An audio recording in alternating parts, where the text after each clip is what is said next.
This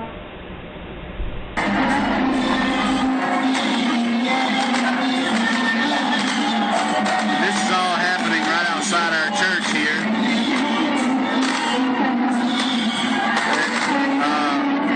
In just a minute, all the handmade idols are coming up in their sedan chairs.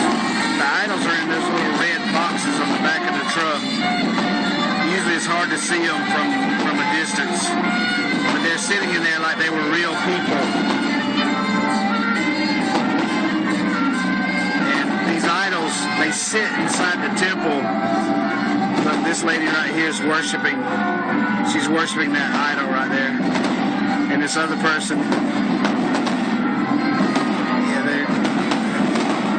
all these people are going out to give incense to the idols in these sedan chairs, and they'll take that incense and put them in their temple. And also the temple guys, they're giving a stick of incense from their temple to the people in the house. And these people are bowing and worshiping. See the old lady right there in the brown?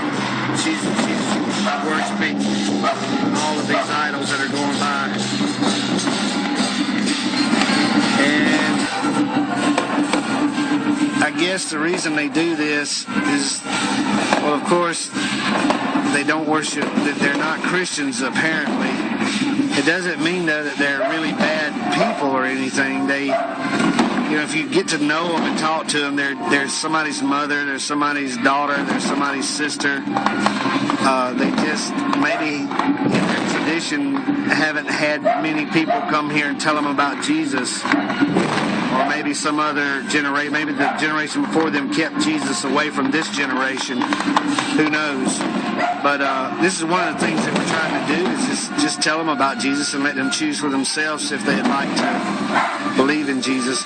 Otherwise, they're going to always ask for blessings and prosperity and health, good health, and family love, and all those good things. They're going to continue to ask these handmade gods. Look, these are all different handmade gods.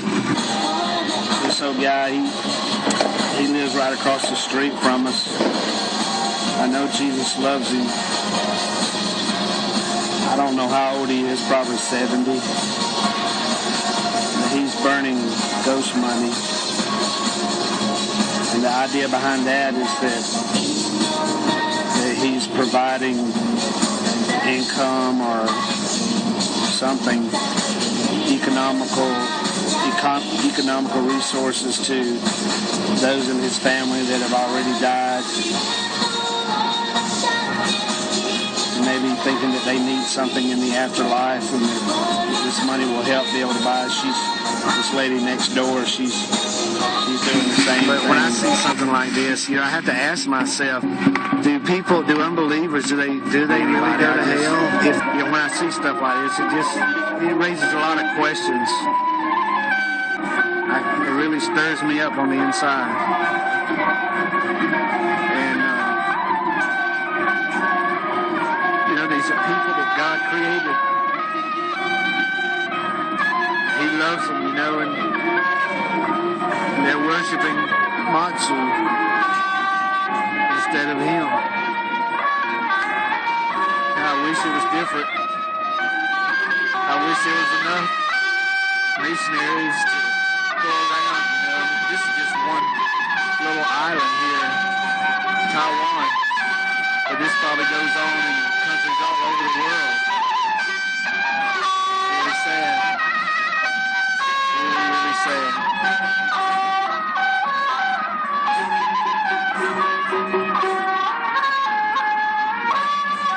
Really, really sad.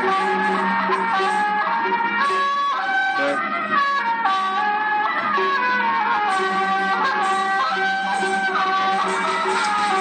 what's going to be?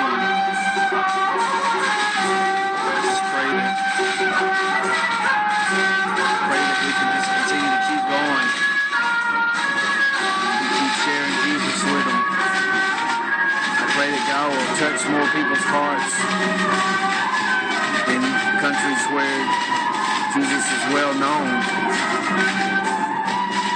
I pray that some of those people will give up their lives and go to places like this where Jesus is not known. I pray that they'll share with others what real love is, which is sacrifice. Over here, these guys, they've started burning a lot of money too.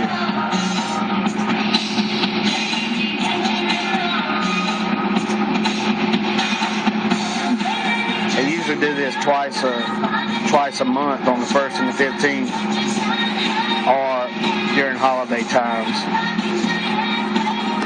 These are smart people. They're educated. Sometimes they're doctors and lawyers and bankers and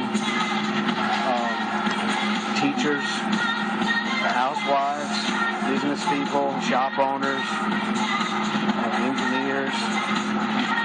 They're not uneducated. This is something that they do as a part of their culture to help ward off bad things. And, in countries where Jesus is more prevalent, the followers of Jesus, they will say, well, no, you need to follow Jesus and Jesus will help you with all these things, but it's just not the way it works here. And I'd like to ask y'all to pray for this church right here that says Taiwan Dongbejiao Jidu Jiahui, Northeast Taiwan Christian Church. It's a small building right down there on the first floor. It's about as big as a 7-Eleven store or like a little quickie gas station store. And that's the only Christian activity in this whole entire village of about, I don't know, I guess it's 2,000 or 3,000 people here. We have another church in another village, but we have only about 20, 30 people in the church. And the rest of the people, still